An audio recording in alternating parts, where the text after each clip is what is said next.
pessoal, tudo bem? Sejam muito bem-vindos ao podcast das Engenheiras Notáveis, o podcast da Engenharia.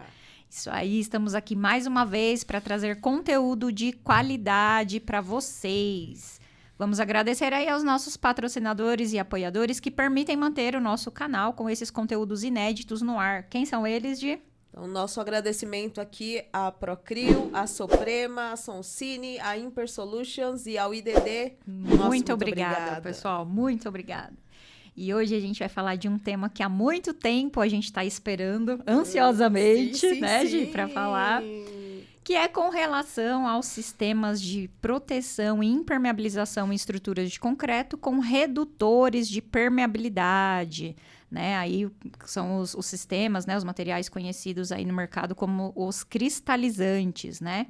Então trouxemos, claro, né, uma pessoa de peso, até por isso que demoramos, né, para entrar no tema, porque tinha que conseguir agenda, né? Não, pessoa muito importante. Ia até te cortar, porque assim, hoje não tem nem como eu decorar o currículo, porque o currículo, no resumo, é uma folha, tá? Não, a gente, antes de gravar, pessoal, já tava aqui tirando um monte de dúvida, porque tem que aproveitar, né, a aula desse cara que é fera demais. Quem que tá com a gente hoje, Gi? É isso aí, gente, olha... Eu vou ler, eu tentei resumir, mas não tem como resumir. Eu vou fazer o resumo aqui. Ele é engenheiro civil pela Escola Politécnica de São Paulo. Ele é mestre e doutorando em ciências pelo ITA. Ele é professor especialista do IDD ou IDD? Top demais, né? Sempre IDD aqui, sempre né? com os melhores, né? Claro. Ele foi gerente técnico e gerente de produtos da AMC. Hoje ele é diretor técnico internacional da Penetron Global, em Nova York. Diretor de cursos do Ibracon. Ele é delegado regional da Alcompat Brasil. Olha, gente, eu acho que... Tá pesando a responsabilidade de peso, já tô ficando preocupada. Eu tô ficando nervosa já de estar com esse membro do aqui. comitê editorial da revista Concreto e Construções do Ibracon. Secretário do Comitê Técnico do CT 501 de Estanqueidade do Concreto, do CB 18 e CB 22 da ABNT. Membro do CT 802, Manutenção e Reabilitação de Estruturas de Concreto, além dos 25 anos de experiência em engenharia, com ênfase em produtos e sistemas para proteção e reparo de estruturas, atuando nos temas de concreto autocicatrizante e concreto antimicrobianos. Nossa, meu Deus. Seja muito bem-vindo, Emílio! Imagina, é um grande prazer estar com vocês. A gente teve uma vez que a gente teve uma edição especial. Uma edição especial na né? FEICOM, então é muito gostoso estar de volta com vocês aqui. Ai, obrigada. Nossa, é um grande prazer ter um profissional assim, né? Como a gente procura trazer sempre os especialistas, né? Referência e, lógico, os outros convidados também demais, mas assim... A gente tem um carinho especial porque fomos, né, alunas, tivemos aula, temos referência e principalmente nesse sistema, né? Que é um sistema específico, né? Assim, não são... O pessoal, embora muita gente... generalize, né, Emílio? Por isso que a gente vai explorar um pouquinho esse tema aqui. Acha que é só colocar um aditivo no concreto, acabou. A gente sabe que não é assim, né? Então, a gente está muito feliz de ter você aqui para falar um pouquinho sobre isso com a gente. Muito bem-vindo. E agradeço a oportunidade de a gente realmente divulgar o que a gente tem pesquisado, né, dentro do CT 501, dentro do CT 802, que são dois comitês do ABNT. Eu acho que esse trabalho que a gente faz é um trabalho voluntário. Então, é uma coisa que a gente faz por paixão, né? O Zé Miguel comigo, né? O professor Enio Pazini, o Michel Haddad, lá no CT 802. Né? Então, são coisas que a gente traz para vocês, né? Exatamente a ideia de trazer isso no podcast de vocês, de Engenheiras Notáveis, exatamente para poder divulgar, né? todo esse trabalho, né? Que dentro desse tema, a minha especialização é a área de cristalizantes. Eu tenho trabalhado exatamente desde 1993. Então, em julho faz hoje exatamente 30 anos que a gente tem trabalhado em cristalizantes. Que legal, que legal. Olha só, bastante tempo, né? Eu comentei isso e tenho certeza que boa parte dos profissionais não tinha noção que essa tecnologia já está há bastante tempo no nosso mercado, né, Emílio? É uma das coisas que eu acho que é legal, porque assim, isso a gente relatou num capítulo que ele está escrevendo sobre cristalizantes, eu, né, a professora Mariângela, que é a pró-reitora do ITA, né, e o professor Paulo Helene, né, no livro do IB. Que legal. Que vai ser lançado provavelmente no próximo congresso, né? Que vai estar... são 25 anos do IB, eu acho, né?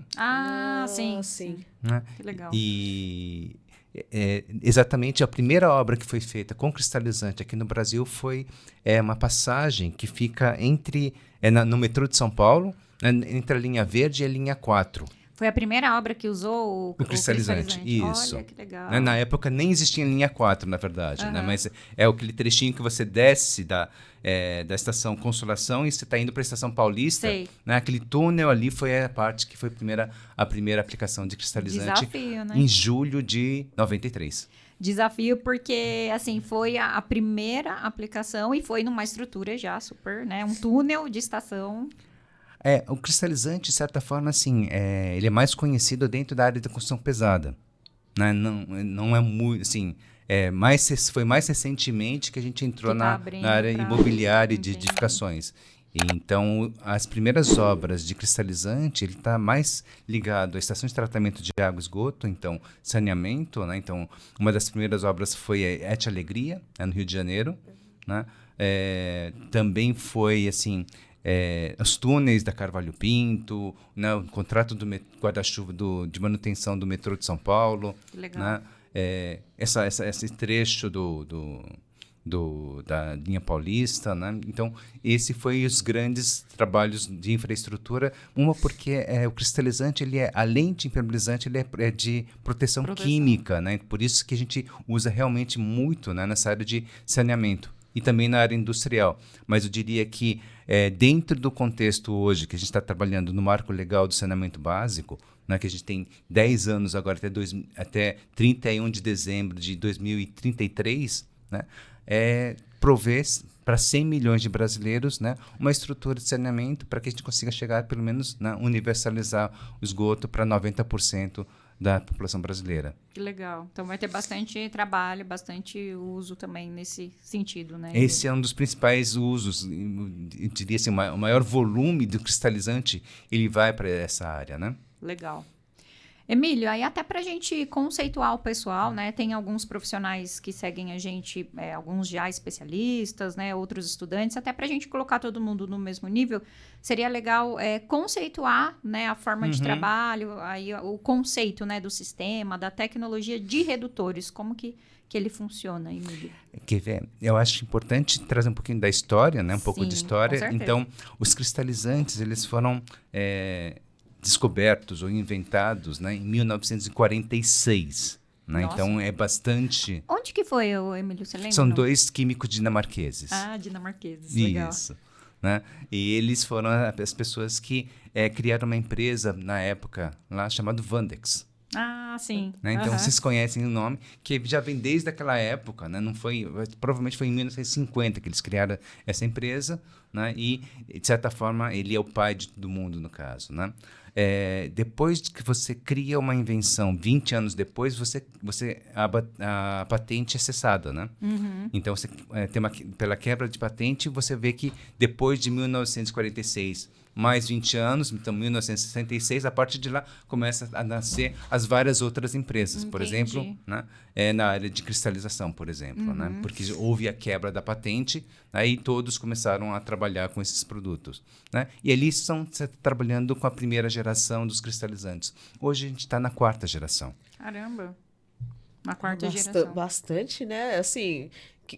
A gente vê, assim, pelo desconhecimento, às vezes, de muitas pessoas da nossa área, a gente pensa que é algo novo, né? Mas é algo já relativamente muito antigo. Muito antigo e que já teve bastante evolução, porque para ter 4 gerações, né, Emílio? Mais de meio século. Não, eu tive a oportunidade de estar agora na Bélgica, né, na Universidade de Gand, exatamente discutindo essa 4ª geração, que é você trabalhar com materiais cimentícios inteligentes. Então, o projeto chama Smart Inks.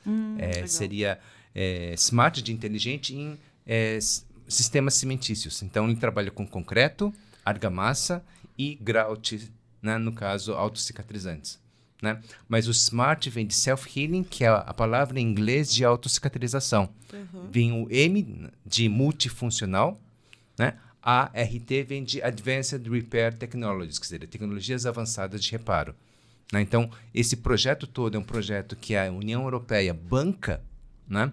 4,8 milhões de euros, né? Para 11 universidades, né?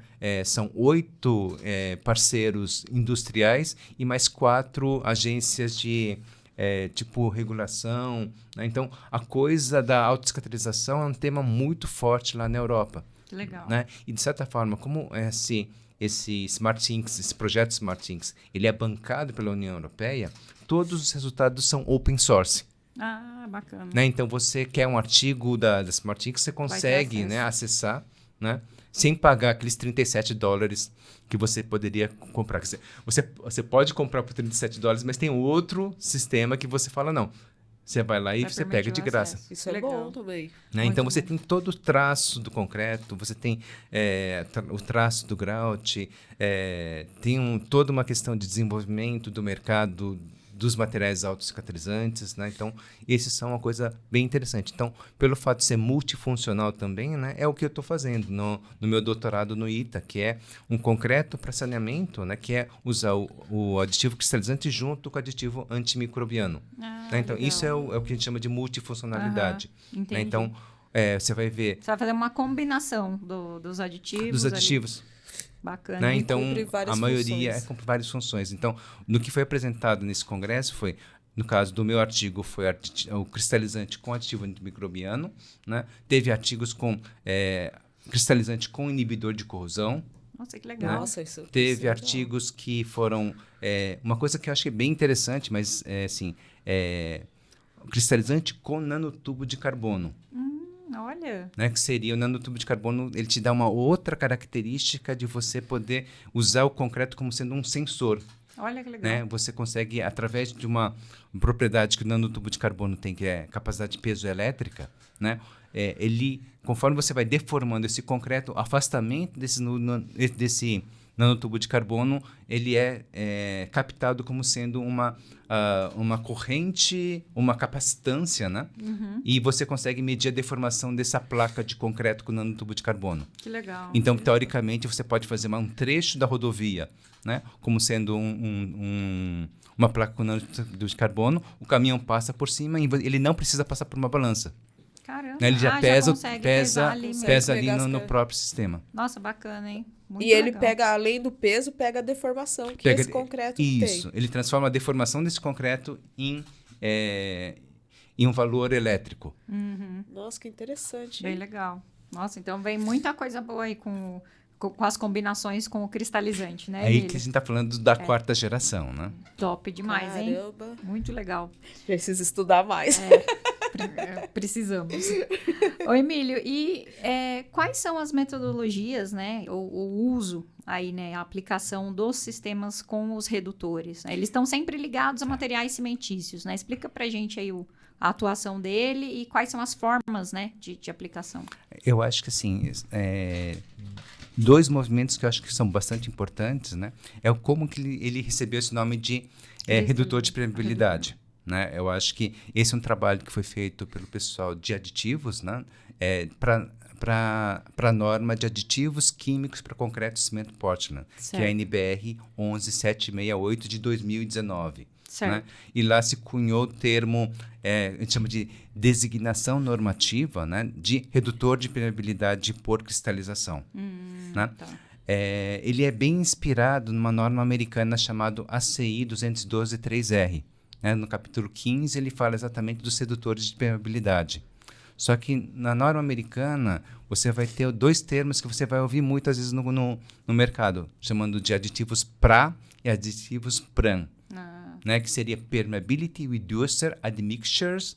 Né? O H seria em condições hidrostáticas, então esse é o PRA, e esse seria o equivalente ao nosso redutor de permeabilidade por cristalização.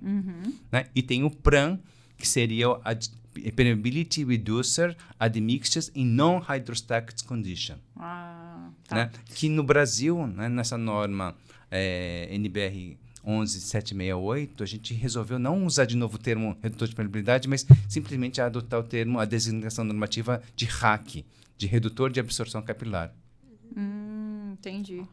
Né? Então, o PRAM, né, seria o RAC aqui no Brasil e o PRA, que seria o RP, né, aqui do Brasil.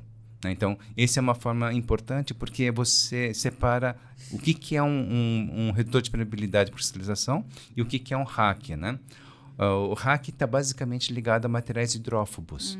Né? Então, você tem ceras, oleosidades, estearatos, né? Tudo que é tipo uma parte de uma gordura que repele a água. Né? Então, ele é muito interessante para capilaridade. Exatamente. Né? Mas não para pressão, né, Emílio? Para pressão e é engraçado, para pressão hidrostática é o contrário. Né? Uma vez que a pressão hidrostática rompe ele consegue passar por essa impregnação, ele fica preso dentro do concreto. Né? Então só. você vê que é o efeito contrário que você quer. Contrário. Ele fica manchado eternamente, entre aspas, né? Olha só, Caramba. interessante. Por isso que tem que separar bem. A gente vê realmente uma certa confusão no mercado, né, Emílio? Sim. Quando se fala de aditivo cristalizante ou aditivo no concreto, na argamassa, o pessoal ainda confunde bastante, né? Confunde bastante. E aí, uma coisa importante, eu diria o seguinte, né? Para qualquer aditivo dentro do concreto, né, não pode ter cloretos. Eu acho que isso é uma coisa bastante importante, que normalmente os RAC, eles são estabilizados com cloreto de cálcio. Né? Então, você pode utilizar o RAC numa argamassa, mas não necessariamente você pode pegar o mesmo aditivo e colocar dentro do concreto. Exatamente. Então, esse é um tema que eu acho que seria importante a gente abordar mais para frente também, né? Com certeza. Isso seria bem legal. De repente, a gente pode fazer até uma continuação, né? Ou uma parte 2 aí dos conceitos, separando e explicando exatamente a diferença entre esses dois materiais, né? Porque assim, no caso, a argamassa não tem dentro a barra de aço estrutural. Né? E o concreto precisa. Né? A limitação do cloreto é exatamente por isso, né? Por conta da armadura que nós temos ali nas estruturas de concreto armado, protendido, enfim, né? Emílio, a gente pode utilizar, né, esse material, o aditivo, na verdade, um sistema, né? Quando a gente fala do aditivo, é um material, mas a gente sabe que funciona como um sistema, né? A gente pode utilizá-lo tanto na estrutura nova, quanto em estruturas existentes de concreto, certo? Sim. Uma das coisas é o seguinte, o princípio ativo que a gente chama, né, é como se fosse uma pomada. Né? Então, o remédio está dentro da pomada. Na hora que você passa sobre a pele, esse remédio, ele entra na nossa pele e ajuda seu corpo a cicatrizar. Né? E aquele creme branco que fica da pomada, teoricamente, você pode, né, tomar um banho e tirar, uma vez que o princípio ativo entrou. Então, você vai falar muito que o produto não é uma película. Né? Então, em muitos casos não, em alguns casos você pode até lixar essa película, né, para você aumentar a aderência, alguma coisa nesse sentido, mas normalmente não se faz isso. Mas assim, a película em si não é a parte importante, né? É a passagem do material, do princípio ativo para dentro da pele e ajudar seu corpo a cicatrizar. Então, nesse sentido, né, a preparação da superfície é 90% de sucesso, porque se não tiver os poros abertos, ele não tem a aplicação. E aí você vê nitidamente, né, quando você vê a aplicação do cristalizante, ele está esbranquiçado, por exemplo, né, é porque ele não conseguiu entrar para dentro do concreto. Interessante, hein? Né? Então a gente já meio que fala, vocês não prepararam direito a superfície, ou você não saturaram, né, o suficiente, né, que é o que a gente chama de, para ele poder migrar para dentro do concreto. Legal. Então, isso a gente olha na obra e a gente fala, a pintura está esbranquiçada, foi mau preparo e má saturação. Ótima dica, hein? Ótima dica aí para o uso do redutor como pintura, né? Nesse caso aí para as estruturas existentes. No caso do uso dele como aditivo, Emílio, quais são os principais cuidados? A gente tem algumas limitações, assim, em termos de consumo de cimento, relação ao água-cimento, controle do traço, para ter um desempenho, né, do sistema. Eu diria que são duas abordagens, eu acho que é importante entender, né? Como todo aditivo de concreto, você pode ter uma variação, né, das dosagens, né? Então, você sabe que no aditivos plastificantes, você vai de 0,2% até 5% se você quiser, né?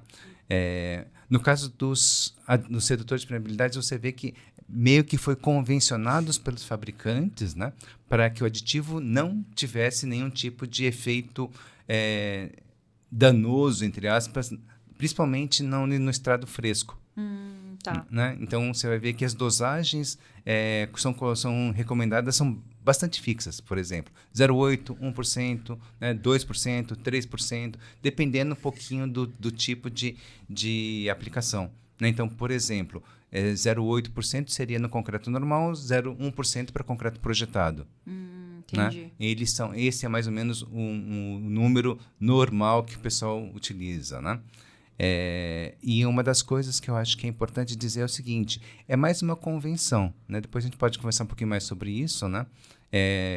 Quando a gente explora mais essa dosagem, então exatamente é o trabalho que foi feito lá na Bélgica, né, onde eles colocaram não só no concreto, mas em outros tipos de materiais cimentícios, tipo argamassa e grout, né, para você poder fazer, explorar melhor essas características do aditivo cristalizante. Mas você vai ver que hoje, todas as fichas técnicas falam o seguinte, né, é só para concreto, né, não pode utilizar em argamassa, né, e a dosagem é sempre fixa. Entendi. Né? Mas é uma questão mais de conveniência do fabricante do que é uma coisa mais química, no caso, né? Entendi. Deixa eu fazer um parênteses. Vocês foram pra frente, eu fiquei na parte da pintura.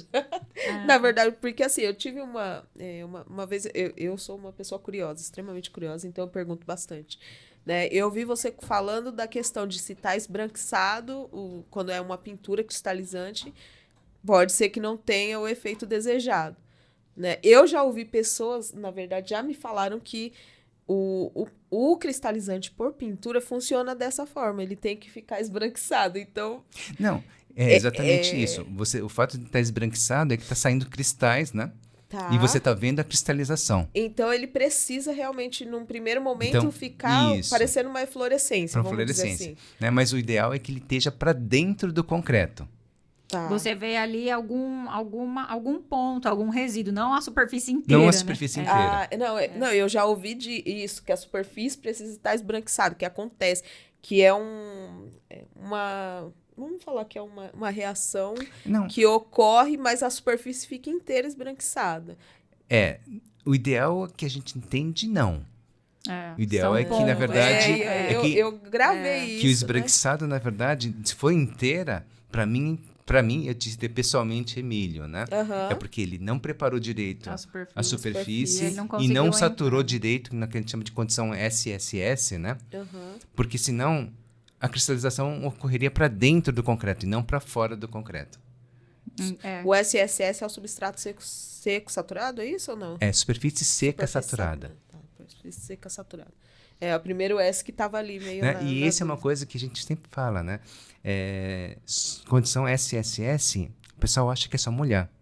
Né? Na verdade, para você atingir o SSS, tem que molhar 24 horas antes. Olha só.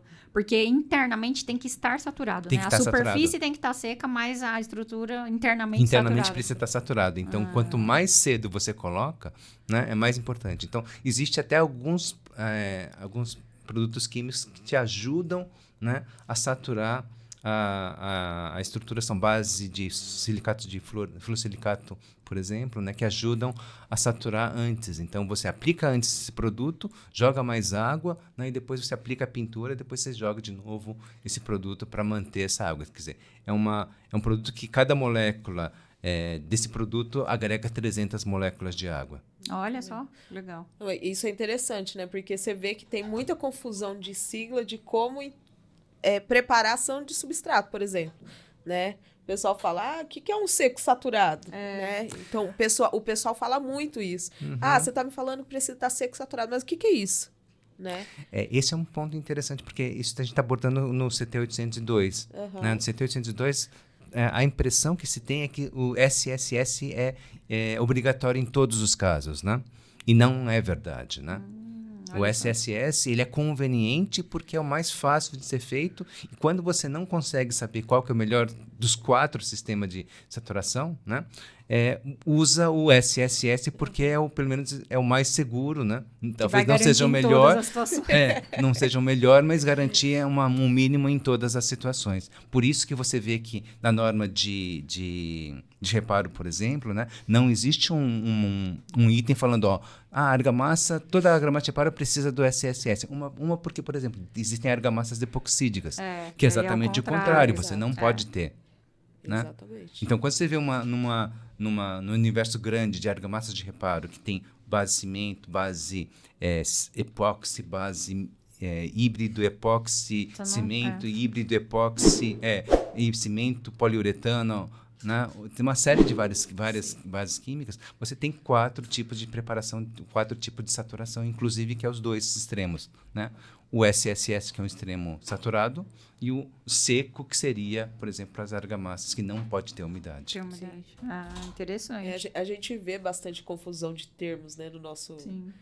no nosso Por isso que é meio profissional. importante, assim, a gente procurar, né, o pessoal que é técnico, sempre se basear em terminologia de norma, né? Porque a gente vê muito, assim, o pessoal utilizar muito a terminologia de mercado, de marketing, isso em geral, né, Emília? Aí confunde muito. Às vezes tem 3, 4 profissionais falando a mesma coisa de forma diferente. Aí Exato. o cliente ou quem vai comprar, o usuário, quer falar, nossa, né, são sistemas. Não são diferentes, né? Por isso que é importante técnico, projeto, especificação, tudo tem que sair dentro da terminologia correta, né? Aí eu acho que é isso que motiva nós, né, no CT501, né, que busca a estanqueidade de estrutura de concreto, e o CT802 que busca, né, ter esses termos nos produtos de reparo. A gente não tem norma de reparo Hoje, no Brasil. No Brasil não temos, caramba. E olha que também são materiais, sistemas também bem antigos, né, Emílio? Exato, Bem antigos. exato. Mesmo jeito que a gente não tem norma ainda para o cristalizante no Brasil.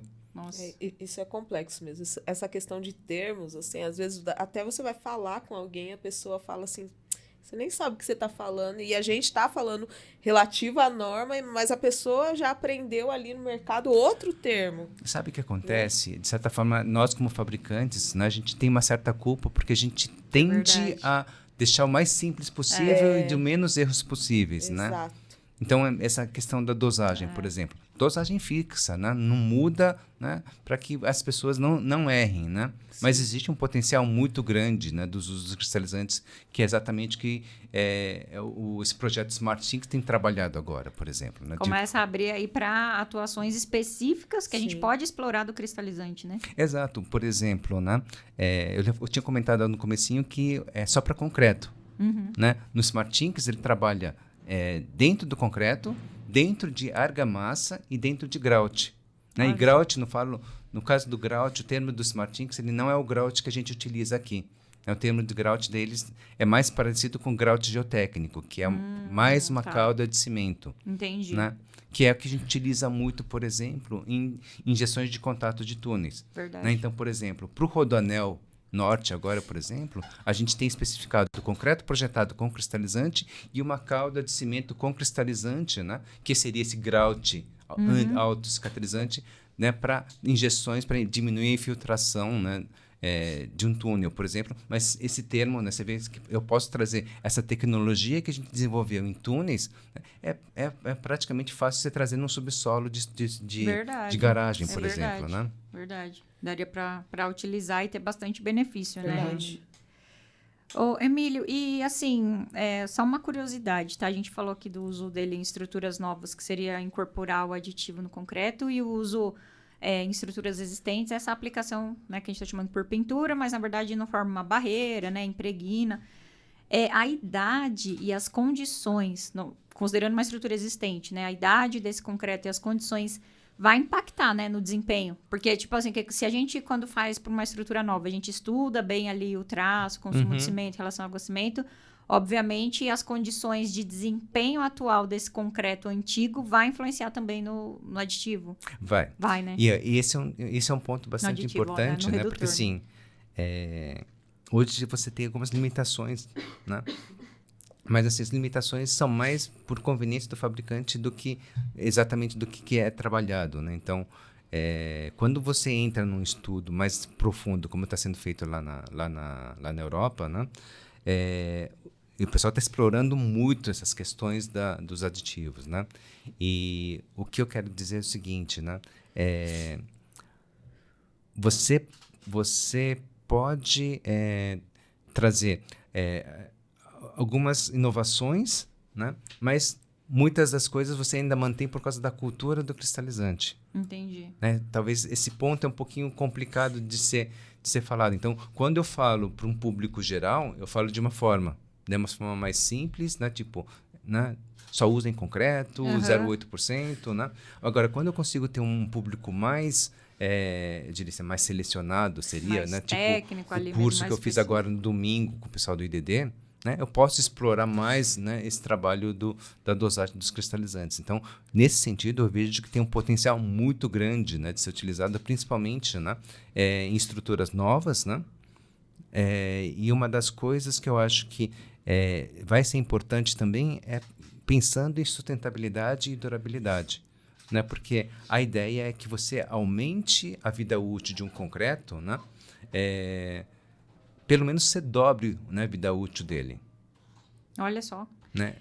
Isso era uma das próximas perguntas. Eu ia perguntar para você assim, quais são as principais vantagens de utilizar um sistema que ele seja integrado à estrutura, né, para proteção e estanqueidade.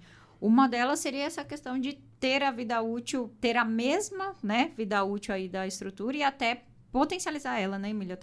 Exato. É que algumas coisas estão baseadas em alguns modelos matemáticos. Então, por exemplo, quando você trabalha com cloretos, né? Então, prédios perto da orla marítima. Então, a gente teve uma obra bastante icônica que é o MIS. Está a 50 metros da praia de Copacabana, por exemplo, e está a 10 metros de profundidade.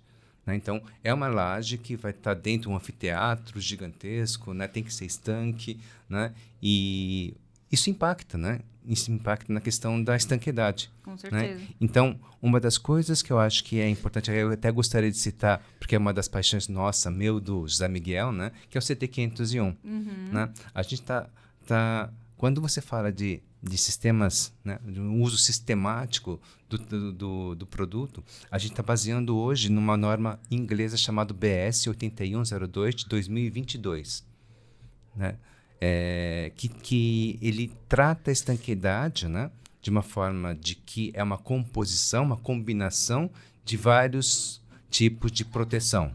Né? Então, ele elenca 3 tipos de proteção, A, B e C. Né? No A seria o que a gente está mais acostumado, que são a proteção por impermeabilização por barreira, né? Que seria manta, membrana, né? Tudo que forma uma barreira física que impede a entrada de água. Então, esse é a proteção A. A B já é uma coisa que talvez está cada vez mais sendo trabalhada, mas é basicamente a estrutura C, né? Uma parte integrante, né? Do sistema impermeabilizante.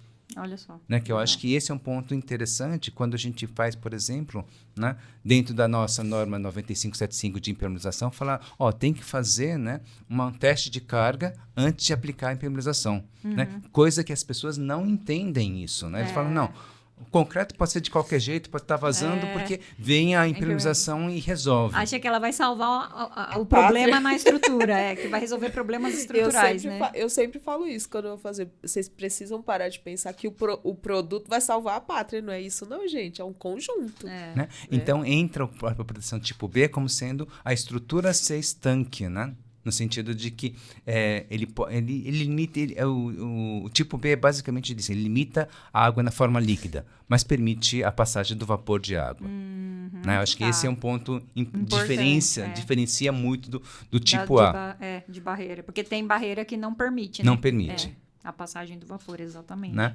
E aí você tem, dentro dessa composição, que é uma coisa que para mim foi até interessante e eu aprendi bastante, né? Que seria a proteção tipo C, que é a drenagem, proteção por drenagem. Então, resumindo, você tem proteção tipo A, que é impermeabilização por barreira, tipo B, que é impermeabilização estrutural, né, ou proteção integral por cristalização, e o tipo C, que é a drenagem. Né? Então, a combinação desses 3, né, pode ser 2 também, né, mas a combinação desses 3 é que te traz a estanqueidade que você quer. Olha só, interessante. Né? E aí, uma das coisas que eu acho que é legal é que, assim, né, o que é estanqueidade também? Verdade. Né? O que é estanqueidade? Você considera estanque? Né? E aí a gente tem 4 níveis de estanqueidade. Na verdade, são 3 níveis de estanqueidade. Né? 1A, 1B, 2 e 3. Né? 1A é o que a gente vê muito. Né? É aquele pessoal que pega, né, uma parede vazando, tem uma canaletinha, né, leva para uma bomba e leva para coisa. Ele é considerado estanque. Né? Porque é uma drenagem que você impede que ele tenha produtos, mas ele é um projeto estanque. Então, é um grau de estanqueidade 1A. Né? No grau de estanqueidade 1B, é basicamente quando você trabalha com os cristalizantes. Né? Você não tem canaleta, não tem filtração, não tem água, né? mas teoricamente, o sistema é respirável. Né? Então, você vai ter entrada de vapor de água ali. Né? Mas, assim, você entrando dentro do... Você não enxerga você não nada enxerga de nada, nem vazamento, de nada disso. infiltração. Esse é estanqueidade tipo B. Entendi. Né? Que já é uma evolução se a gente comparar aqui. Sim. O 2 e o 3, eles já começam a restringir vapor de água. Né? O 2 você restringe de uma forma mecânica, então você coloca um ar-condicionado, por exemplo, e puxa esse vapor, e você consegue utilizar, né, um tipo B, por exemplo. Né? E a 3 eu que diria que sim, é o mais importante, principalmente para a área de TI. Que não pode ter nada, Que não né? pode ter nem vapor. água, nem vapor. Estanquidade total. Total. Entendi. Né? Então, tipo, banco, por exemplo, né? Eles armazenam coisas de valor. Por exemplo, um museu, por exemplo. Verdade. Né? Você Onde precisa, o vapor vai deteriorar ali. as coisas. Né? Verdade. Então, aí você tem... Né? Os quatro níveis são estanques. Entendi. Né? Dependendo do que o cliente entende. Qual Então, o grau de estanqueidade que ele necessita. Qual- né? Ali que a edificação, né, necessita em função do projeto Exato, e tal. exato. Então, nesse sentido, eu acho que, por exemplo, quando a gente começar a ter a questão dos carros elétricos nas garagens, 1A não atende. Exatamente. Não vai poder ter nada, né, Emílio? Não pode ter nada. O vapor até pode ter, porque esses carregadores, eles são... eles têm uma resistência chamada IP, né? Na IP, isso é IP58. Né? Eles podem ter respingo, mas não podem ser submersos na água, né? Aí nada de canaleta, Nada de canaleta. Então, nesse sentido, eu diria que, assim, 90% das nossas garagens são 1A, É verdade. né? É verdade. Por mais que a gente não veja a água solta por lá, né? E é considerado, entre aspas, estanque, né?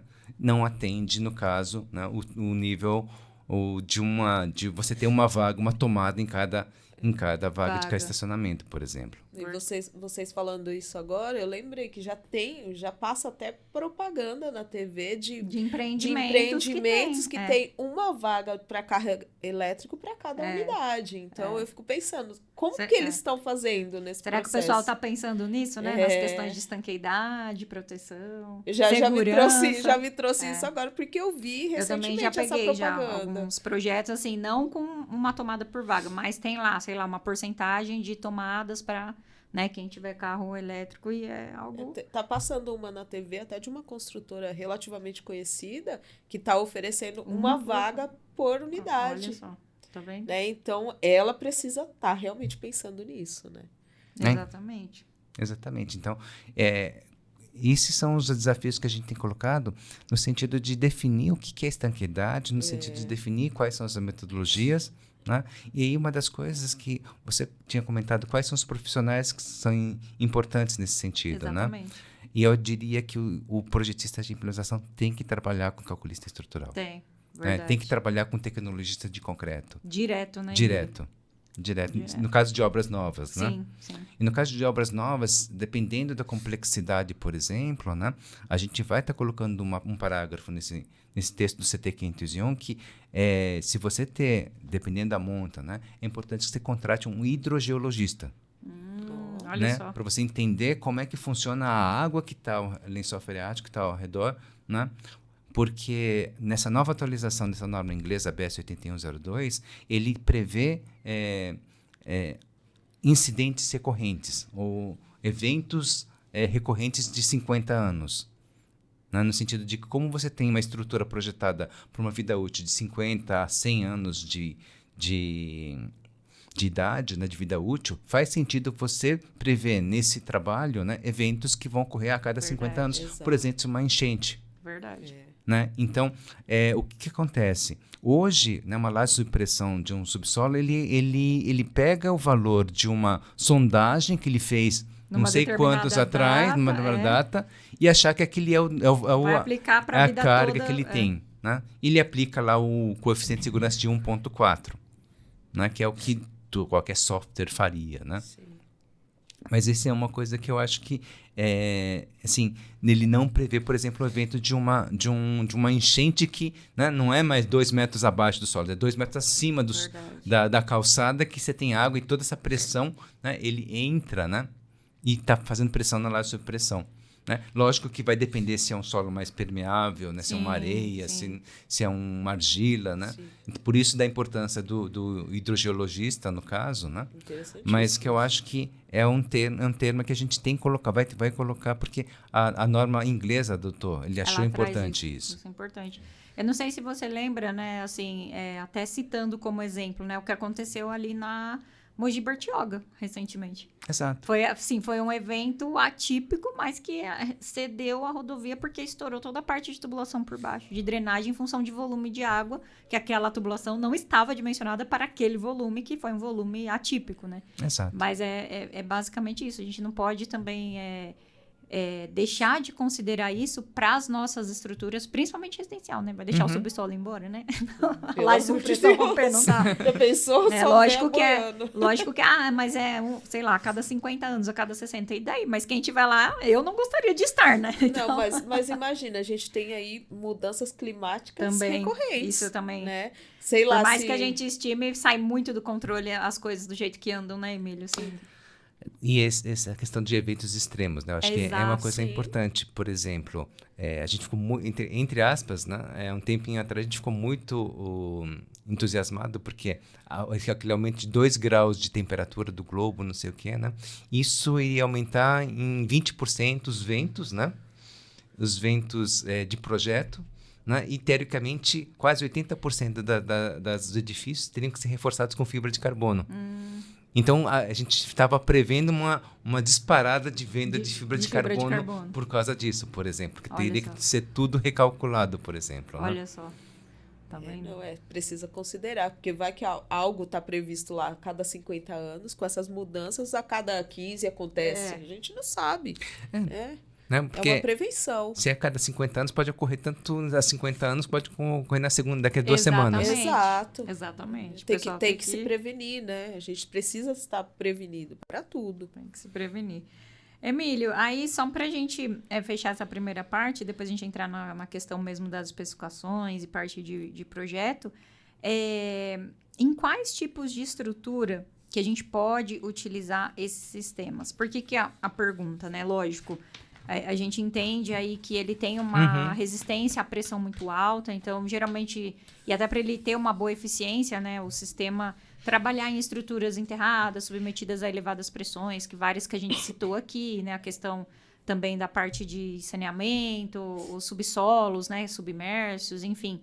Mas a gente vê também alguma confusão no mercado ou pessoas utilizando para tudo, inclusive para lajes suspensas, às vezes lajes, né, 500, 600, 1.000 metros quadrados, e aquilo de novo que a gente falou, né, usando só o aditivo, esquecendo de todo o resto, né, e achar que pode, eu quero uma laje em concreto aparente de 1.000 metros, vou usar o aditivo.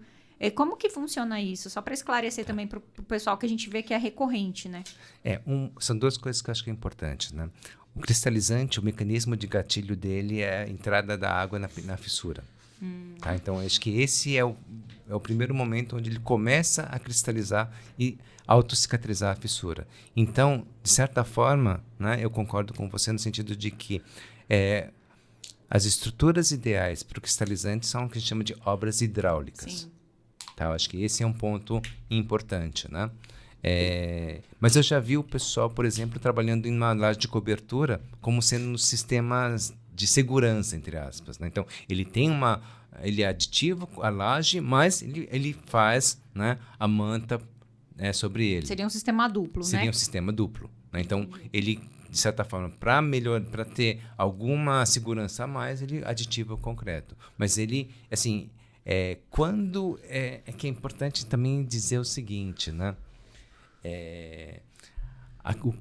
O sistema cristalizante ele é muito ligado à estrutura, ao cálculo estrutural. Né? Então, por exemplo, eu já vi piscina, né, sem impermeabilização nenhuma e só com cristalizante. Mas qual que foi a jogada aí? Né? Eles usaram concreto protendido. Eu acho que outra coisa também, isso considerando uma piscina suspensa, né, Emílio? Exato. Eu acho que uma análise importante nesses casos, principalmente externa, é a ligação da piscina com o restante da laje externa. Né? Para ela não trabalhar ligada a essa laje, porque essa laje vai trabalhar bastante, pode, né, ali fazer com que ela trabalhe também. Acho que isso também tem que ser bem avaliado, né, se for usar. Não, piscina, assim, eu diria o seguinte, né? O correto é que você tenha um projetista só para piscina. Sim. Né? Do mesmo jeito que você tem um projetista para fundação, um projetista para estrutura, você tem que ter um projetista só para piscina. Né? Porque a piscina é muito mais complexo do que uma caixa d'água, por Verdade. exemplo. Né? Você tem iluminação, você tem uma série de insertos, você tem uma série de mecanismos de encher, limpar. Você limpa recorrentemente, né, uma piscina.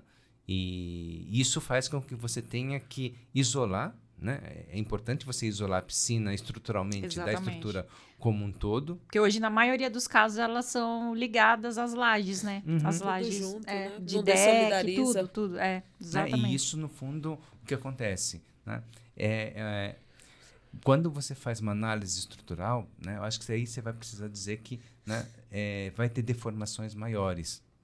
Né? Porque você vai ter que, de certa forma, parte da piscina, da estrutura da piscina, compensa uma parte da estrutura como um todo. Entendi. Então, ele deforma muito mais. Né? Na hora que você isola isso, ele só está restrito às deformações do empuxo da lâmina de água que está lá dentro. Ah, olha só. Né? Então, esses são alguns pontos que você, como projetista de impermeabilização, precisa entender, né, qual que é a sua interação com o calculista estrutural. Exato. Aí, por exemplo, quando está ligado uma piscina com a estrutura, provavelmente você vai trabalhar o cristalizante no concreto, mais uma impermeabilização, né, flexível por dentro, por exemplo. Ou seja, a deformação da piscina ligada ao restante da estrutura é muito maior, né? É muito maior. Muito É maior. muito maior. E uma das coisas que eu acho que é legal, porque assim, hoje você consegue, né, modelar em 3D, em elementos finitos, né? Não é tão difícil assim você fazer isso, né? E também não é tão caro assim como era antigamente, por exemplo. Né? Então, os modelos computacionais, um programa mesmo simples, te faz esse que a gente chama de diagrama de isodeformadas, né? Ele mostra quais são as deformações. Então, ele mostra, de certa forma, a sua piscina, né, em cores verde para locais que estão menos deformação e vermelhos, por exemplo, onde tem Com mais muita deformação, que onde você teria que, por exemplo, ou colocar uma junta de dilatação, né, ou você fazer um reforço, aumentar a taxa de armadura, ou até colocar uma proteção, por exemplo. Entendi.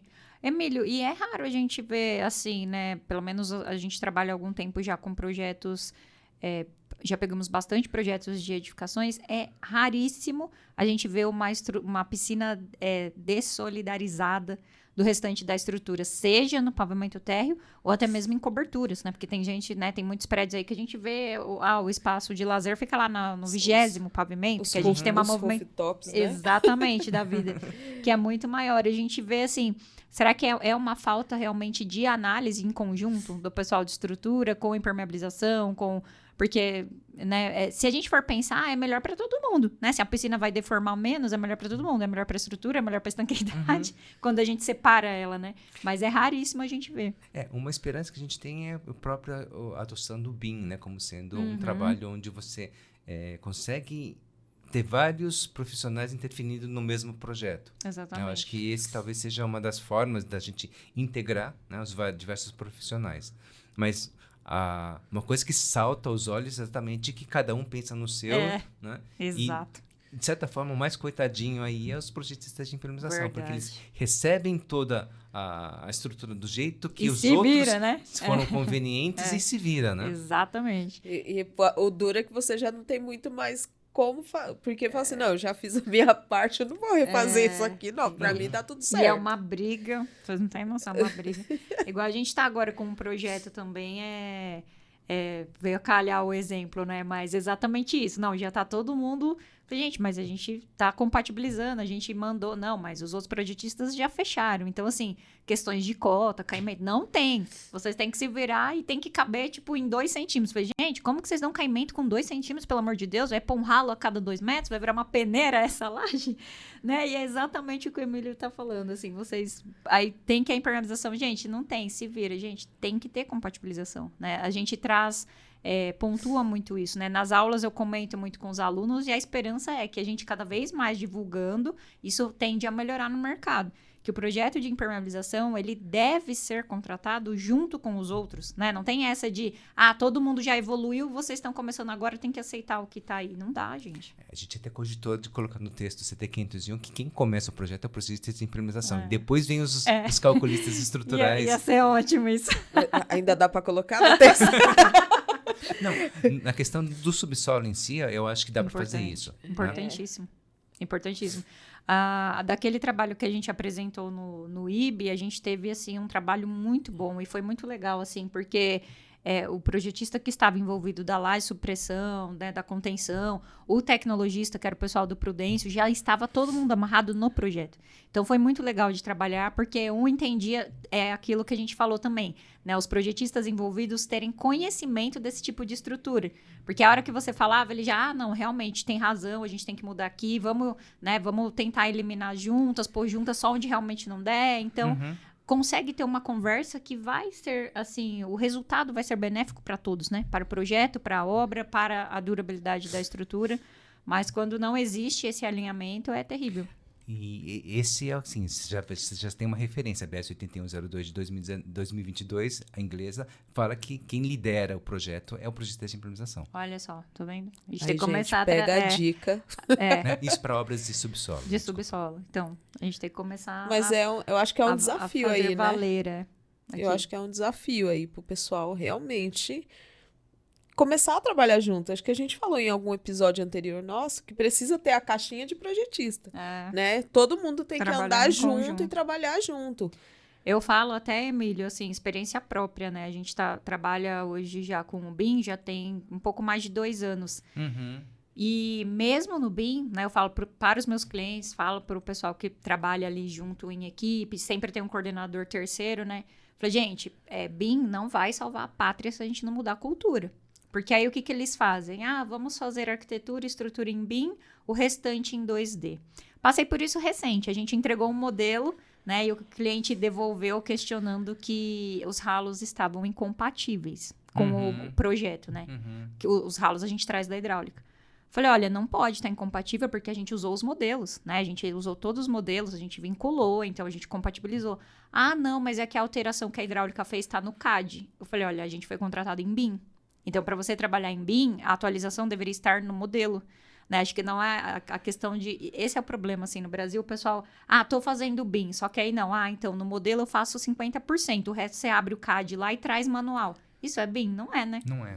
Não é BIM. Então... É mais uma vez para inglês ver. Por exemplo, o BIM está sendo... Eu diria assim... Existe uma força muito grande para que se tenha o BIM, por exemplo. Né? A gente tem até os decretos aí, né? Os prazos. Isso. Por exemplo, no ITA, a gente teve uma diretriz do Comando da Defesa, né? Falando que todos os projetos, a partir do ano passado, teriam que ser em BIM.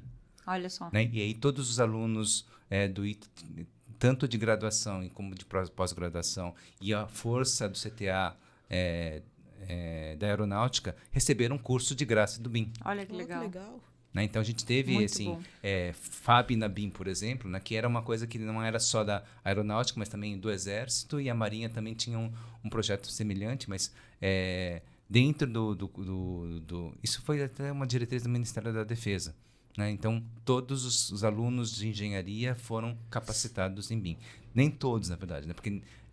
diria o seguinte, dos 100, né, 75 fizeram curso e 50 foram aprovados, mas, de certa forma...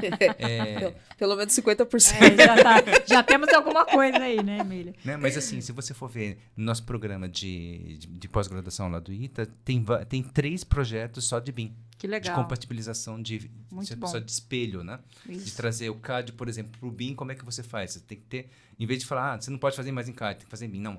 Como é que você transforma o CAD para o BIM, por exemplo? Ou quando você transforma algum outros parâmetros, por exemplo, das outras dimensões do BIM. Você tem o 3D, que eles estão muito mais acostumados, mas tem até... O pessoal tem até 7D, por exemplo, né? Que é a parte de ciclo de vida, a parte de custo de ciclo de vida. Tem gente que até fala que tem até 11D, mas 11D eu já diria que é muito, né? É verdade. Acho que no Brasil, se a gente conseguiu 3D, pelo menos. Completo. É o que eu tô falando. Aqui é bem difícil. A nossa cultura é complicada, né? Mas é o que o Emílio tem colocado, né, gente? Então, assim, é sem volta, né? Então, se atualizem e façam direito, né? Não é assim, faço o BIM só para dizer faço o BIM e tô ali metade no CAD, metade não. Tem que fazer e acho que isso vale para todos, né? Para projetista, para os contratantes, para os coordenadores de projeto. Eu imagino se para a gente, né, que é uma disciplina de impermeabilização, isso já dá uma dor de cabeça imensa. Imagine para quem é um profissional contratado para compatibilizar metade dos projetos em BIM, metade em 2D. Deve ser um terror, né? Ele deve endoidar. Mas, enfim. Emílio, aí, com relação, né, a Gi vai desenvolver um pouco aqui, a gente falou já nessa parte, a gente né, acabou Gi? falando, né, dos quais são os profissionais, aí a gente sabe que tudo precisa estar compatibilizado, né? Não só os profissionais, mas não só os desenhos, mas como os profissionais também, né? Porque assim, parece que o aditivo cristalizante é simplesmente pegar o produto e colocar dentro no concreto e acabou, né? E eu acho que muitas vezes é vendido desse jeito. Exato. Né? Então, eu acho que é uma ofensa você falar isso, né, para um tecnologista de concreto, Verdade. tipo um Paulo Fernando, né, Roberto Accusaco, Carlos Brits, Paulo Helene, e falar, eu Põe coloco o produto aí, lá dentro e acabou. resolve, não precisa mais desse pessoal. Não, é exatamente o contrário. Exatamente o contrário. Você precisa desse pessoal para poder potencializar melhor, né? Então, o tecnologista de concreto é muito importante, o projetista de implementação é muito importante. Por isso que a gente acaba, né? A gente tá falando do cristalizante, mas de repente está indo lá para as outras. Está envolvendo muitas áreas gente. ali. Mas é porque o CT 501 ele está exatamente, né, para trazer, né, o tecnologista de concreto do Ibracon e o projetista de implementação do IB, né, para dentro dessa logística. Dessa lógica como um todo, né? Então, acho que esse é o ponto importante. E aí, quando a gente fala de projeto em si, né? A gente sabe quais cuidados que a gente precisa para ter a especificação de um cristalizante, né? A gente envolveu diversos profissionais, mas teria um profissional que é o responsável por elaboração de projeto? Tá. Tem um projeto específico? Como que funciona essa parte mais de documentação, né? Diria assim. Um ponto que eu acho que é muito importante e a gente tem brigado bastante, às vezes o pessoal não compreende direito, né? É que o pessoal acha que quando você coloca o cristalizante dentro do concreto ou da argamassa ou do grout, né? Ele tem que dar 100% de estanqueidade. Né? Eu acho que esse é um ponto que a gente tenta desmistificar, né? Colocando um índice de fissuras de retração, né? A serem tratadas na forma de um contrato. Então, tem índice de retração contratual, né, de 15 centímetros de fissuras, né, para cada metro quadrado de um concreto autocicatrizante. Né? Parece uma contrassenso, né? Porque para 1.000 metros quadrados de um reservatório, você tem 150 metros de fissuras que você precisa tratar. Né? A grande importância, na verdade, é o seguinte, né? Sempre vai ter uma junta de concretagem, sempre vai ter uma fissura que você vai precisar, né, fazer um retrabalho depois que você fizer o teste de carga e o teste de encher o reservatório. Né? O que eu quero dizer com isso? Né? No caso do cristalizante, e também eu acho que vale também para os outros sistemas cristalizantes, né, a estanqueidade ele é uma propriedade que nasce da estabilidade estrutural. Né? Se você não tem estabilidade estrutural, você não tem estanqueidade. Independente da quantidade de aditivo, de tratamento. Né? Então, se você precisa primeiro ter estabilidade estrutural, então você precisa fazer o teste de carga, deixar por 72 horas, colocar, né, deixar a estrutura, né, ele se deformar e se acomodar, né? E isso faz com que tenha fissuras. Sim. Né? Esse é o porquê dos 15 centímetros de fissuras que vão nascer, né? Não é porque simplesmente você teve um desleixo, teve um erro. Na verdade, o processo é você carregar a estrutura com essa lâmina de água ou com lençol freático, né? E ele vai fissurar. Depois que ele fissurar, você vai ter esse tratar. E aí você chega na estanqueidade 1A, 1B, 2 e 3, conforme você está especificando a estanqueidade. Então, numa primeira fase, você tem 95% da estanqueidade. Né? Quando você agrega cada vez mais profissionais, por exemplo, você pode chegar até 99,9%, mas sempre tem 0,1% ali, né, de fissuras que você precisa e avisar o cliente, ó, me reserva uma verba, né? E já contrata por o custo por metro linear de uma injeção, de uma cristalização de fissuras, porque você não fica com a expectativa de 100%. Verdade. Porque depois o cliente ainda cobra isso de você, né? Ele vai cobrar isso de você porque venderam isso para ele. Entendi. Sim. Né? Venderam isso para ele. E o CT 501 está batendo muito nesses 15 centímetros por metro quadrado, porque é uma forma que a Sanepar, que é o pessoal do saneamento do estado do Paraná, já adota. E já mapeou, provavelmente é o que já funciona, mapeou né? que funciona para a Sanepar. Então, a Sanepar, por exemplo, ele tem um reservatório de 1.000 metros quadrados, se tiver 150 metros de fissuras, Tá ele dentro, paga, né? ele já está no orçamento. Né? Não tem que fazer aditivo, né? Porque para a área governamental, você fazer um aditivo é a pior coisa. Nossa, Uma dor de cabeça uma, terrível, né? É um estresse, é um desgaste muito grande. Né? Então, esse é um ponto muito importante, né? Porque assim, o que acontece? Quando você tem, por exemplo, você prevê uma quantidade de tratamentos depois, né? Principalmente quando é injeção. Né? Um tratamento de cristalização ele está em torno aí de R$70, R$80. Uma injeção está alguma coisa em torno de R$500, R$600. Né? Quase o dobro do preço. Né? Dobro não, 10 vezes o preço. Né? 10 vezes bem o mais preço. caro. Mas a injeção é complementar, né, ao concreto estanque. Porque ele pega fissuras que são ativas. Né? Na hora que você precisa de fissuras de material que é flexível, como um poliuretano, e você injeta dessa fissura, não tem jeito. Você precisa trabalhar com uma injeção de poliuretano. Então, uma das coisas importantes de dizer é assim, são complementares. Né? Tanto que o trabalho que eu faço no CT 501 é no concreto, né? na parte B, né? Que a gente chama de white tank, né? Que é um termo, de certa forma, que deveria ser leigo, né? Mas acabou sendo registrado, né? No caso. Né? Mas, assim, você tem ali que o CT 802 complementa, porque o capítulo 7, que é a parte de injeção, eu estou escrevendo. Legal. Que legal. Né? Então, a gente trabalha com as duas coisas. São sistemas complementares, isso que eu ia só para falar. você ter uma ideia. Né? A gente teve um desafio bastante grande, que é um condomínio empresarial, né? Que é o chamado Parque do Pontal. Né? São 22 mil metros quadrados de laje sob pressão, mais 7 mil de paredes. Né? E aí a gente conseguiu ter um índice, né?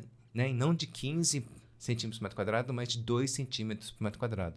Por quê? Porque entrou projetista de utilização juntos, entrou calculista estrutural, tecnologista de concreto, né? Todo esse pessoal estava lá junto, trabalhando para que esse índice fosse menor. Mas você vê que ninguém prometeu 100%. 100%. Já não gerou aquela expectativa, né? De 30 mil metros quadrados, você colocar 2 centímetros é muita coisa. Né? E uma coisa importante também que eu queria só comentar, que é o seguinte, 70% das fissuras foi em parede. Olha só. 30% no piso. Caramba. Né? Então, uma das coisas importantes que você precisa falar com o calculista estrutural é como eu evito as fissuras de retração nas paredes. Que é basicamente aquelas fissuras de retração que ocorrem por causa da restrição de base da parede. Né? Porque na base, a parede está apoiada na laje, ele tem uma restrição, não consegue abrir e abre na parte de cima. Entendi. Fica travado ali na laje e aí acaba essa fissura indo para... Exato. Interessante. Exato. Então, 70% das fissuras são em paredes e 30% são no piso. Esse é o número que a gente tem. Então, uma das coisas que você vê normalmente, e isso na área de saneamento eu acho bastante importante, é que qualquer decantador, clarificador, né, essas obras grandes que têm um perímetro muito grande, tem uma fissura de retração nas paredes. A cada 1,5 m, 2 metros tem uma fissura lá. Né? E o pessoal fala, não, como é que eu evito isso? Como é que eu consigo evitar isso? Né? E esse é um dos pontos que a gente também está querendo colocar no CT 501. Né? Muito legal. Porque o que a gente está querendo introduzir? Né? Quando a gente faz junta de concretagem, né, todo engenheiro imagina que junta de concretagem é horizontal. Né? Porque você enche a forma e você tem na junta de concretagem na horizontal, nas paredes, né? Quando você fala. Fala junta de concretagem na parede, o pessoal já acha que é aquela que dá no rodapé ali, perimetral toda, mas não é, né, Emília? Muitas vezes nas junções ali da própria parede, na vertical, né? Vira como se fosse placas, né? E quanto mais longa essa junta, mais fissuras vão ter. Não tem como evitar isso, né? Impossível você colocar Se você colocar barras de aço tentando retrair, você prejudica ainda mais a concretagem, tem mais bicheira, uma série de coisas, né? Então, o que a gente tem colocado, né, foi o exemplo que foi usado no projeto Sirius do acelerador de partículas da Unicamp. Né? São vários túneis, né? Ele é como um todo, ele tem 200 metros de diâmetro, ou 200 metros de raio. Aí eu preciso ver com o professor Júlio Timerman, aquele que foi feito com cálculo estrutural. Mas qual que era a exigência? Né? Você tem uma coisa que tem 200 metros de raio, né? E não pode ter junta de concretagem. Caramba, hein? Não pode ter junta de dilatação. Desafio, dizer, né? Não pode ter junta de dilatação, né? E não pode ter junta de concretagem vazando. Porque o que vai vazar não é água, vai vazar radiação. Caramba. Né? Complexo. Então, como é que ele fez isso? Né? Como é que você faz isso? Né? Então, esse é um ponto importante. Existe um conceito de você usar também juntas, né, de concretagem verticais. Né? Que não é comum a gente fazer isso. Não é. Não. Né? Mas a gente está tentando introduzir isso no saneamento exatamente porque é a partir das fissuras que você tem, né, o processo de deterioração. Por mais que você tenha um concreto autocicatrizante, né, o projeto estrutural ele tem que prever que você não tenha fissuras na parede, que são 70% das fissuras. Nas Né? verticais. E aí uma das coisas que a gente vem conversando muito com os calculistas é o seguinte, né? É você fazer, né, junta vertical a cada 15 metros, né? O ideal a cada 10 metros, por exemplo. Então você tem, na verdade, né, uma forma que você vai ter, né? Você vai, ele é como se fosse um joguinho de dama. Você concreta uma parte, deixa um espaço, concreta outra parte, depois vem e você concreta os vazios. As casinhas brancas primeiro, depois as casinhas deixar essas juntas pretas. já Pré-definidas, né? Foi desse jeito que foi feito lá o projeto lá do Sirius. Os Sirius. Né? Na verdade, o do Sirius foi mais complexo ainda, por quê? Porque ele considerou ainda o sistema de fluência, né? Que é um efeito que ocorre com 6 a 8 meses, né? E tem uma retração desse próprio concreto por questão de carga, por causa do peso. Então, além de ele colocar essas juntas verticais, eles colocaram gavetas de um metro. Né? Então, e essa gaveta ele só concretou depois de 6 meses. Ah, olha só. Ou 8 meses. No caso, foi 8 meses. Depois de 8 meses, ele veio, depois que passou a retração, depois Que que estabilizou, passou né? a fluência, aí ele fechou, né, essa gavetinha de 1 metro, né, depois da fluência. Então, você começa a entender que você tem que considerar retração, fluência e dilatação térmica. Não só a inicial, mas ao longo do tempo, Ao né? Do longo do comportamento tempo. daquela estrutura. Né? A gente falou bastante aqui de projeto, mas e isso no campo, assim, na mão de obra? Como que fica a execução desse sistema, assim? O pessoal entende bem, porque, assim, a gente sabe que o que sai no projeto, às vezes, você chega na obra, parece que é outra obra, né? Então, a gente fica pensando, né? Como que funciona isso em campo? Em campo, eu diria o seguinte, eu posso trazer dois exemplos aí, né? O que acontece em uma obra de saneamento, né? Então, basicamente, o que acontece? Você precisa calcular o 0,8% sobre o peso do cimento, então, 300 quilos, né, por metro cúbico de cimento, então você vai ter ali, né, 2,4 quilos que você vai separar numa balança, aí você coloca dentro de baldinho, aí você corta lá na altura correta, né? E aí você multiplica por quantos metros cúbicos vai caber naquele caminhão. Aí você joga ou na correia do agregado, né? Que é uma forma que eu acho que é interessante. Por quê? Porque o aditivo cristalizante vai estar disperso sobre a superfície da brita. Né? E a superfície da brita ele tem uma coisa chamada zona de transição. Pasta agregado, né, que é uma zona mais frágil, né, por causa da questão da baixa absorção, né, da água pelo agregado. Então, tende a acumular uma leve camada, uma fina camada de água sobre o agregado, e aí, se você coloca o cristalizante naquele ponto, né, você tende a reforçar a zona de transição. É por isso que eu pessoalmente gosto muito de colocar o cristalizante na correia do agregado. Né? E ele mistura um pouquinho, só os agregados dentro da barrinha, depois coloca o cimento e depois você coloca a areia, por exemplo. Né?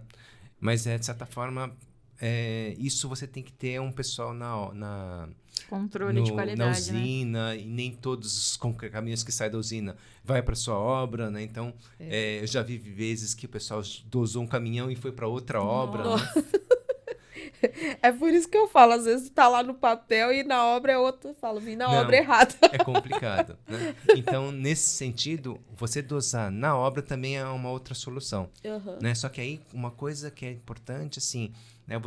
Quando você olha o caminhão betoneiro por cima, né? Você vê que tem umas pás de aço, né? Que ele é responsável pela mistura, né? Para não deixar o concreto segregar, né? E muitas vezes, se você coloca o produto direto dentro olhando pela boca do balão, ele fica todo preso nessa pá.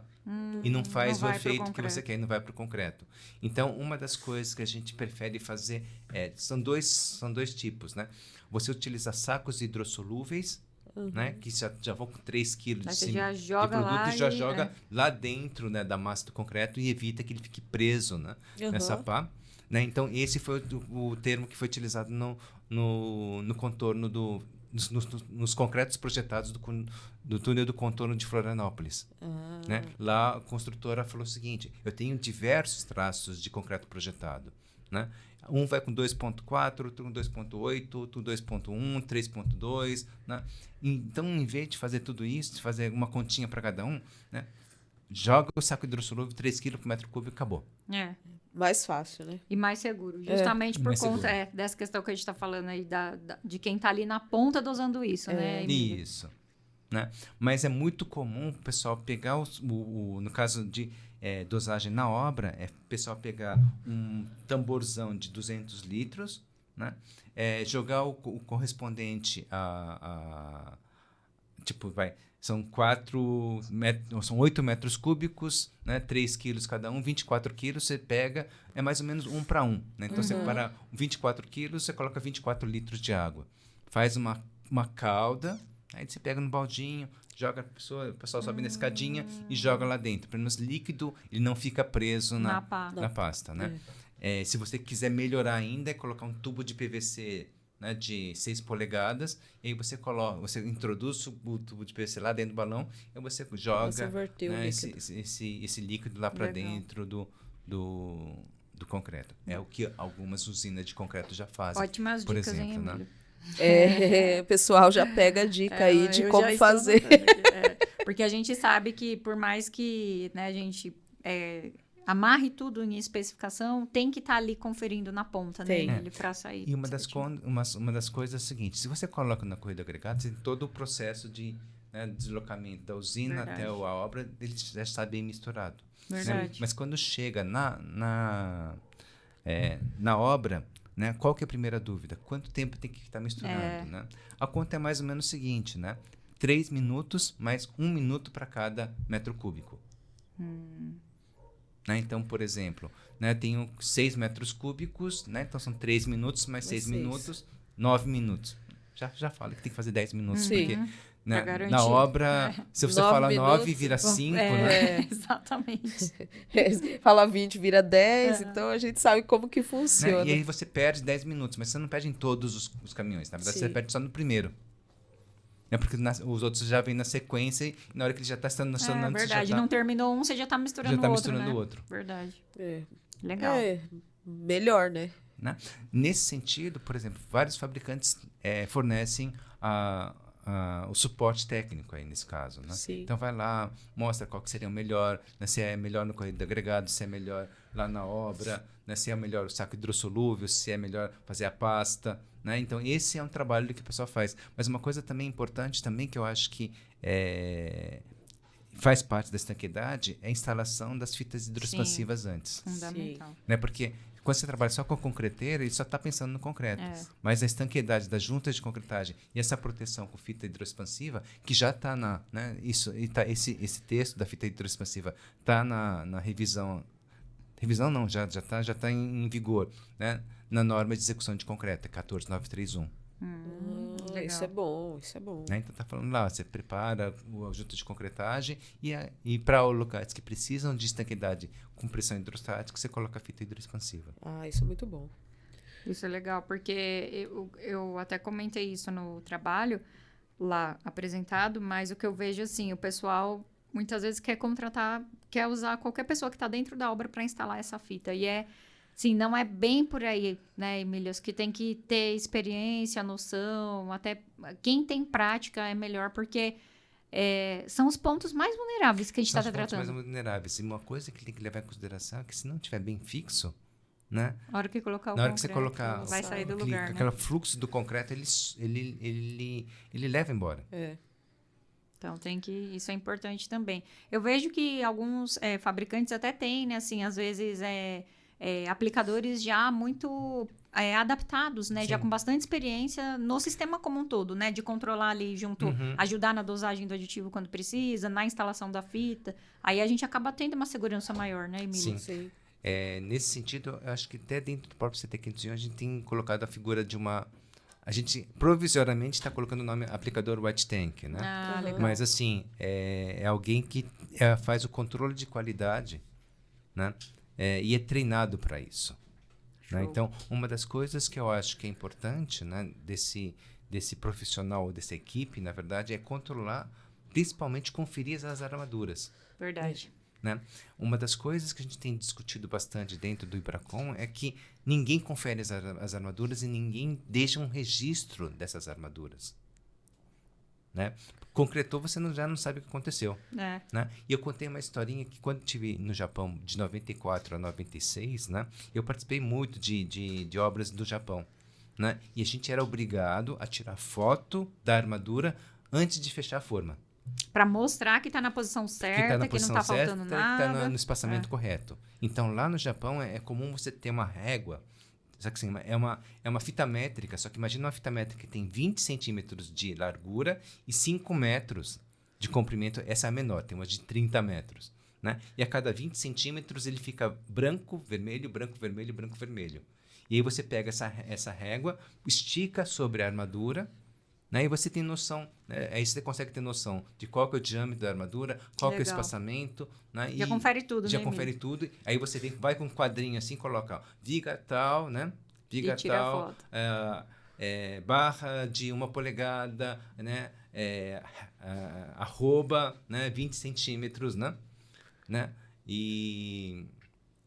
Você coloca a sua carinha lá e tira a foto. Nossa, até você tem que sair na foto para comprovar quem assinou. Foi que conferiu. Tipo assim, tá a assinatura, mas tá a carinha lá também. Foi a pessoa. Foi a pessoa ali.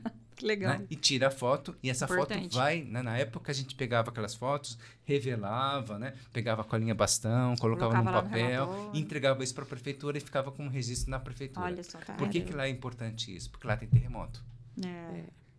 Verdade. Né? Mas assim, hoje com o BIM, né, você faz isso, né, no celular, manda e coloca já. Né, em cada viga vai estar lá o registro de quem conferiu a armadura. Exato, exatamente. Né, isso é uma coisa que a gente estava até brincou de colocar na próxima revisão da 6118. É uma boa, hein, gente? Anota a dica já. Importantíssimo. Emílio, quando a gente fala um sistema integrado à estrutura, né? E aí a gente tem muita questão... aliás, essa questão sempre existiu, né? A questão da durabilidade. A gente precisa fazer algum tipo de manutenção nesse sistema para garantir essa durabilidade? Sim. Essa é uma coisa bastante importante, né? Porque assim, o pessoal fala muito que é eterno, né? E isso é uma coisa que eu acho que não vale a pena, porque... Se você é um produto eterno, para que fazer manutenção? Não tem sentido. Sim. Né? E esse foi, eu diria que, o erro e o calcanhar de Aquiles de toda a questão da manutenção. Porque a manutenção foi desleixada porque achou que o concreto era eterno. Né? Então, no fundo, a manutenção é o mesmo do concreto armado. Né? Se você puder fazer uma inspeção predial a cada 5 anos, pelo menos, né, seria importantíssimo. Né? É que o que acontece, né? Como fabricante, a pessoa tende a extrapolar a coisa falando, não, que eu fiz uma medição de inventário, né, para poder calcular a estima de vida útil, e aí comparado com o coeficiente de de difusão de cloreto, ele deu o dobro, né? Então, isso consequentemente quer dizer que, né, usando a segunda lei de Fick, né, ele vai ter 50, 60 anos a mais de vida útil comparado com concreto num ambiente marítimo, por exemplo. Né? É um modelo, né? Mas a minha maior crítica nesse modelo é o seguinte, né? Esse modelo é sempre feito em corpos de provas sem fissuras. Verdade. Né? E Sem carregamento, sem deformação. Verdade, né? Emílio. Então, todo o modelo de durabilidade nosso, estrutura de concreto, está baseado em corpos de provas não fissurados. Né? Não é o real, né? Não é algo real. Modelo de laboratório. Exatamente. Né? Então, essa é a minha maior crítica, né?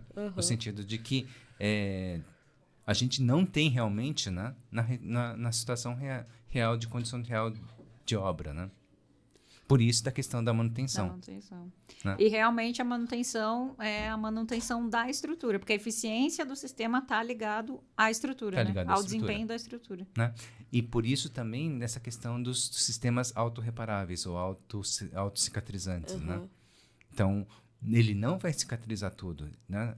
No Smart Inks, ele deixa bem claro. Né? Cristalizantes, ele está na faixa de 0,3 a 0,5. Né? As bactérias são até maiores, é engraçado, mas vai até 0,8 a 1 milímetro de fissuras. Caramba. Mas acima de 1 milímetro, que é muito comum ter fissuras acima de 1 milímetro, né? Você tem que fazer o sistema de reparo. Sim. Muito Interessante, legal, né? Porque a gente realmente ouve isso, né? Tem cristalizante, é ódio eterno. Pode esquecer, né? Não. Esquece. Pelo amor né? de Deus. E eu tenho 30 anos para falar isso, que não existe isso. Isso aí. Né? Parece bonito num primeiro momento, mas é um tiro no pé depois. Com certeza. Eu imagino mesmo.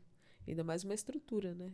Nossa, Mas é aquilo que a gente falou, né? É conceito, né? Divulgar conceito, informação, o que se vende, né? Conscientizar os profissionais, né? Para todo mundo falar a mesma língua.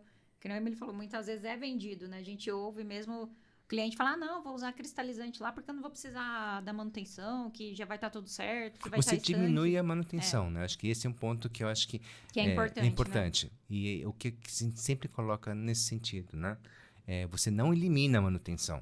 Você reduz, mas né? você reduz. Por isso que a gente fala muito de CAPEX e OPEX, que são duas palavrinhas, quer dizer Capital Expenditures e Operation Expenditures. Expenditures quer dizer despesas, né?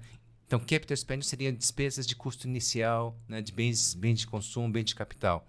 Então, é o que você gasta no início para você, principalmente, reduzir os custos de operação e manutenção, que é o OPEX. Então, você vai sempre convencer o seu cliente falando o seguinte, eu tenho um CAPEX e eu tenho um OPEX. Né? O uso do cristalizante, né, ele vai te dar um preço maior. Por exemplo, a conta que o Smart Inks fez, por exemplo. Né? Isso talvez valha até para o Brasil. Né? O quilo do cristalizante está em torno de 4 euros, mais ou menos. Né? Multiplica por 3 quilos por metro cúbico, vai dar 12 euros, né, por metro cúbico. Né? Considerando que lá na Europa, um metro cúbico está 100 euros, um metro cúbico é um incremento de 12%. Né? No caso, por exemplo, das bactérias, as bactérias estão custando 10 euros o quilo. Só que você gasta 10 quilos 10 quilos por metro cúbico. Isso vai dar mais ou menos 100 euros, né, por metro cúbico. Então, no caso das bactérias, a gente onera, né, 200%, o custo é 100 euros e o concreto são 100 euros. Né? Mas a tendência é que esse número ele baixe, né, conforme se trabalhe essa questão da autocicatrização e se quebre também, né, um pouquinho dessa barreira cultural de você ter um concreto que tem bactéria, por exemplo, né? Mas são coisas que eu acho que sim. É um trabalho que uma das pós-graduadas lá da Universidade de Ghent, que é uma brasileira, né? Ela está fazendo esse trabalho. A Laís Ribeiro, por exemplo, né? Legal. Então, nesse trabalho, nesse congresso, tinha 3 brasileiras. Estava a Laís Ribeiro falando essa parte de mercado, né? Estava a Vanessa Capelesso, da Federal do Rio Grande do Sul, falando sobre várias comparações de agentes cicatrizantes, no caso da bactéria, comparando com o aditivo cristalino, em condições extremas de agressividade, né? Então, esse foi o trabalho da Vanessa. E tinha também a Suelen, que está trabalhando nos grautes, né? Nos grautes geotécnicos para injeção em estruturas de subsolos, por exemplo. Né? Legal. E as três trabalhando nesse sentido. São 15 São 15 projetos ao todo, 3 são brasileiras. Que legal, que E orgulho 3 pra mulheres nós. aí. 3 mulheres Três ali, 3 mulheres e, ali. assim, pesquisa super relevante, Super né? relevantes. E são todas legal. doutoras já, né? Legal, Então é show tudo de bola. trabalho de pós-doutorado. Nossa, que legal. Muito bom. 1 hora passa muito rápido, né, gente? A gente eu ficaria o dia conversava, todo aqui, pra assim, tirar as assunto a dúvidas. gente tem, né? Não falta, né? Mas 1 hora passa rápido, nosso bate-papo tá acabando aqui. Emílio, a gente sempre pede para o nosso convidado deixar uma mensagem aí para os novos engenheiros, para os estudantes, até por pessoas que já estão na área há algum tempo, assim, né? O que você deixa de mensagem para esse pessoal? Assim, são duas mensagens assim, praticamente, né? De dia seguinte. E a gente sempre faz essa propaganda do Ibracon, do IB e da Ucompat, né? São 3 Participem das dessas associações, associações. Eu sei que você não vai ganhar dinheiro lá, o trabalho é totalmente voluntário, mas assim, conhecimento você ganha, você consegue trabalhar, consegue conversar diretamente com todas essas pessoas que são referências suas, né? Por exemplo, né? Então você tem o Paulo Helene, né? Você tem, né, o Carlos Brits, você tem o Carlos Briggs, você tem o Júlio Timmerman, o Rafael Timmerman, né? Todo esse pessoal que é referência nessa área, né? O Carlos Massucato, ele da Possan na área de sustentabilidade, né? Então, são coisas que, assim, participem do IB, participem do Ibracon, participem da Ucompat Brasil, né? Eles têm eventos, né? Vale a pena você se associar em cada um desses associações, né? Eu, particularmente, sou associado dos 3, né? Legal. Nos 3. Isso é bom. E participo ativamente, apesar de não ter muito tempo, mas assim, a gente corre para lá e para cá, né? A gente não nem está muito tempo no Brasil, né? Mas assim, eu acho que é importante isso, né? E a gente faz isso por paixão, a gente faz por agregar conhecimento, né? Por querer que os nossos setores melhorem, né? Isso. E a segunda coisa é uma coisa que eu acho que é importante a gente começar também a trabalhar muito, que é ESG. Né? É verdade. A diretoria de cursos do Ibracon, ela tem trabalhado muito nesse sentido, tem trazido esse tema, né, de ter uma parceria com a ABNT, né? Então, membros do Ibracon têm um desconto, né, nos cursos da ABNT sobre ESG. Né? O IB começou a trabalhar também essa questão da ESG, vide o último congresso, a Júlia falando sobre isso, né? O Zé Miguel falando que o próximo congresso vai estar focado em ESG. Né? E assim, no congresso do Concrete Show, né? O Concrete Show tem um congresso. Né? No dia 10, o professor Paulo Helene, a professora Edna Possan e o professor Carlos Massucato vai estar falando sobre, na manhã do dia 10, vai estar falando sobre ESG, no concreto, no caso. Né? No concreto. Mas eu acho que com certeza vai ter alguma coisa também ligado, né, à questão de ESG na impermeabilização, por exemplo. Você sabe a pegada de carbono, por exemplo, no caso do cristalizante, né? É 1,2 quilos de carbono que ele gera por quilo de cristalizante. Né? Então, são 3 quilos por metro cúbico, ele vai gerar alguma coisa como 3,6 quilos por metro cúbico. Mas quando você transforma isso em metro quadrado, né, você vai ter uma lajinha de 10 centímetros. Né? Então, 1 metro cúbico faz 10 metros quadrados. Então, esse impacto cai para 360 gramas por metro quadrado. Bem baixo. Né? Aí você começa a comparar com os outros sistemas, né? Verdade. Legal, hein? Tem que começar realmente a pensar. A gente se preocupar e se capacitar nessa área, né, Emílio? Eu acho que sim, principalmente porque existe o que a gente chama de greenwashing. Né? Então, hoje é muito comum você receber no seu cartão de crédito, né? Lá, eu consumi 1.432 quilos de CO2 no mês passado. Né? Aí ele dá lá uma opção assim, você quer neutralizar o seu CO2? Aí você paga lá R$280. Né? Só que você não sabe para onde está indo esse dinheiro. Né? Então, esse eu acho que é o maior greenwashing que vai acontecer, principalmente quando, por exemplo, o governo começar a adotar isso. Né? Falar, você paga o imposto verde, né? E esse dinheiro vai para o governo, mas você não sabe se isso realmente foi usado para isso. Né? Então, esse é um ponto que eu acho que é importante a gente, como Ibracon, IB, a Ucompat, né? Evitar que o ESG vire um greenwashing. Simplesmente você paga o dinheiro e aí o ESG acaba virando coisa de rico. Né? Rico tem dinheiro, paga. O pobre que não tem, não pode, né? Fica devendo aí pegada de carbono. Verdade. Complicado. Muito legal, Emílio. Obrigada mais uma vez por aceitar o nosso convite, por ter aberto aí um tempinho na sua agenda super lotada para estar aqui com a gente. Deixa aí as suas redes sociais ou as redes sociais, né, da empresa que você trabalha, ou do Legal. pessoal do ITA, ou seja, o que tiver de informação aí para divulgar pro pessoal, para eles seguirem. O Instagram é @EmílioMinoro, né? Que seria o meu nome, né? Aí tem os e-mails que seriam o e-mail comercial, que é o itacage@penetron.com. O do ITA é o itacage.ita.br, né? Toda universidade não tem esse com, né? Então é só ita.br direto, né? E tem o do IDD, que é itacage.doc@idd.edu.com. Que legal. .br, desculpa. Show de bola. Depois a gente até coloca aí, porque o Emílio tem vários e-mails. Gente, é igual o currículo, a gente não vai lembrar. Então, os meninos colocam aí na edição. E obrigada, Gi. Suas palavras, suas redes sociais. A minha rede social é a nossa, Engenheiras Notáveis. Não deixem de seguir em todas as plataformas. Eu acho que hoje eu usurpei a sua fala. É, isso aí. E @enge.gisele com i.azevedo. Isso aí, pessoal. Sigam também @menezesma, @impersolutions.